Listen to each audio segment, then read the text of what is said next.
Tiara yang cantik dengan jilbab sederhana berwarna krim. Dia bunga desa di tengah derita suara koko ayam jantan memecah keheningan pagi yang masih remang. Kabut tipis masih menyelimuti sawah-sawah yang membentang luas. Kamera perlahan menyorot sebuah rumah kecil yang terbuat dari bilik bambu, tampak usang dan reyot. Di dalam, terlihat seorang gadis muda, Tiara, yang usianya baru menginjak 16 tahun. Di balik jilbab warna krem yang sederhana, wajahnya pucat dan tampak lelah, namun sorot matanya menyimpan keteguhan hati yang luar biasa. Di usia remaja yang seharusnya dipenuhi tawa dan impian, Tiara sudah menanggung beban berat di pundaknya. Hidup miskin tak hanya mengikis kebahagiaan, tetapi juga memaksa masa mudanya layu sebelum mekar. Ia adalah tulang punggung keluarga, penyangga hidup, ayah yang sakit-sakitan dan ibu yang lemah tak berdaya. Di setiap hembusan napasnya, ia berjanji akan menjadi tiang bagi mereka berdua. Ibu terbaring lemah di ranjang bambu. Nak, jangan lupa sarapan dulu sebelum berangkat jualan. Nanti kamu sakit. Tiara beranjak, menoleh dengan senyum tipis. Tidak usah, Bu. Tiara masih kenyang. Biar nasi ini untuk ayah saja. Ayah butuh tenaga untuk minum obat. Ayah terbatuk-batuk. Suaranya sangat lirih. Nak, maafkan ayah. Seharusnya ayah yang kerja, bukan kamu. Tiara menahan air mata yang mendesak keluar, lalu menghampiri ayah, menggenggam tangannya. Sudahlah ya, jangan dipikirkan. Tiara kuat. Demi kalian, Tiara akan berusaha apa saja. Jangan khawatirkan Tiara. Ya, Tiara mengusap air mata yang tak sempat ia bendung, lalu mengecup kening ayahnya. Sebuah janji tak terucapkan yang begitu dalam, terpancar dari mata yang menyimpan ribuan beban. Tiara memanggul bakul bambu berisi gorengan yang masih hangat. Bau harumnya menyebar, beradu dengan aroma embun pagi. Ia mulai melangkah di jalanan setapak. Sandal jepitnya terangkat dari tanah yang becek. Di kejauhan, sekelompok anak sebaya Tiara melintas, menaiki sepeda ontel mereka dengan riang, tertawa lepas tanpa beban. Tiara hanya menunduk, matanya menatap sendu, hatinya bergetar pilu. Di saat teman-temannya pergi ke sekolah dengan seragam rapi dan tawa riang, Tiara melangkah dengan bakul di pundaknya. Ia tidak punya pilihan. Sekolah adalah kemewahan yang harus ia tunda demi sesuap nasi. Langkahnya lelah, tapi ia terus berjalan. Suaranya yang lirih memanggil, mencoba terdengar ramah dan penuh harap. Tiara berteriak pelan, nyaris berbisik, "Gorengan, panas, gorengan." Tetangga seorang ibu yang sedang menyapu halaman. "Sini, Tiara, kasih aku 5 tahu isi ya." "Wah, kamu rajin sekali." "Nak, ibunya masih sakit." Tiara mengangguk, tersenyum tipis. "Iya, Bu, terima kasih banyak. Semoga laris dagangan ibu juga." Tiara menerima uang dengan tangan gemetar, lalu kembali melangkah. Beberapa tetangga membeli, namun tak sedikit yang menolak. Tiara tetap menunduk sopan, menerima penolakan dengan hati yang tabah. Wajahnya yang letih, keringat di dahi yang tak pernah kering. Di balik senyum itu, ada kelelahan yang luar biasa. Tiara tiba di depan gerbang sekolah. Ia meletakkan bakulnya sejenak, mengambil beberapa buku lusuh dari tas kainnya, lalu duduk di pojok halaman. Dari kejauhan, teman-temannya sibuk berbincang tentang liburan, pakaian baru, dan jajan di kantin. Tiara hanya diam, hatinya terasa sesak. "Ani, aku kemarin ke mall, nonton film baru. Seru banget, Risa. Aku dibelikan baju baru sama mama. Bagus kan?" Tiara dalam hati. Lirih. Andai aku bisa seperti mereka. Andai ayah dan ibu tidak sakit. Tapi aku harus kuat. Aku harus tetap berjuang. Demi mereka. Pandangan Tiara beralih ke buku di pangkuannya. Hatinya menjerit. Ia ingin bisa belajar seperti teman-temannya. Ingin bisa merasakan serunya masa muda. Namun, ia kembali mengingatkan dirinya bahwa ayah dan ibunya jauh lebih penting. Ia mengambil napas dalam-dalam, lalu kembali melangkahkan kakinya, kembali pada kenyataan yang harus ia hadapi. Sepulang sekolah, Tiara mengetuk pintu rumah tetangga. Wajahnya yang lelah tak bisa ia sembunyikan, tapi ia tetap berusaha tersenyum ramah. "Tiara, permisi. Bu, ada baju yang bisa Tiara setrikakan? Kalau ada, biar Tiara ambil." Tetangga memandang Tiara dengan iba. "Iya, Nak, ini ada setumpuk. Banyak sekali. Kamu kuat?" Tiara mengangguk dengan senyum. Meski letih, insya Allah kuat, Bu. Saya bisa kerja sampai malam. Kok? Tiara pulang dengan setumpuk pakaian yang berat. Malam harinya, ia menyalakan setrika tua yang sudah berkarat.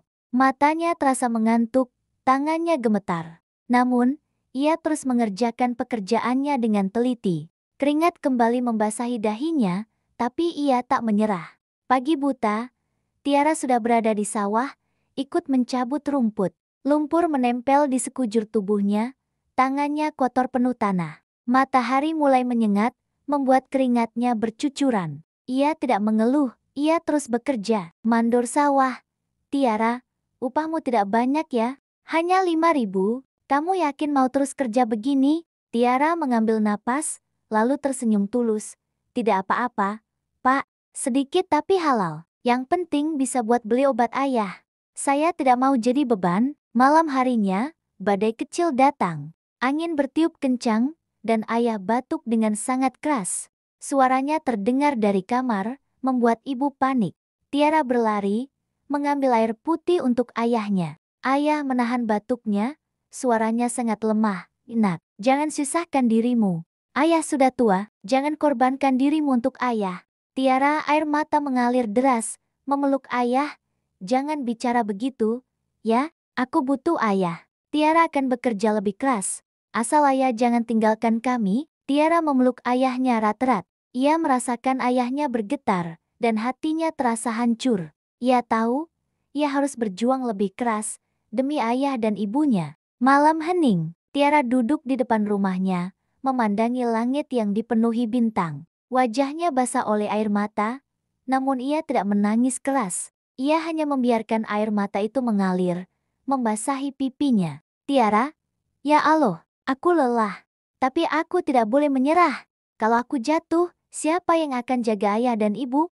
Tolong beri aku kekuatan, walau sedikit, agar aku bisa terus berjuang untuk mereka. Musik gamelan sendu mulai mengalun pelan. Kamera menyorot wajah Tiara yang tetap tegar, meski hatinya hancur di dalam. Ia menatap langit, berharap doanya didengar. Ia tahu, ia tidak sendirian.